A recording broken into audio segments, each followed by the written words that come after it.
fact, I'll tell you a funny story. I was on a podcast not long after that book was published where the interviewer, asked me, and I think he was trying to get me to promote my book. And he said, Carl, what is the one book that anybody should read to learn about Christian mysticism?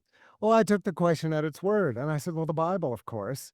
And the guy looked at me like that wasn't the answer he was expecting, and yet the Bible it's the foundation, at least of Christian mysticism. Obviously, other mystical traditions have other sacred texts. Scripture is the foundation of the contemplative life, at least in a Christian context. I spoke with Brian McLaren, the wonderful writer who, of course, is now part of the Living School, at one point, and I told him, that, kind of told him the same story I just told you, and was wondering, if there was a book in there.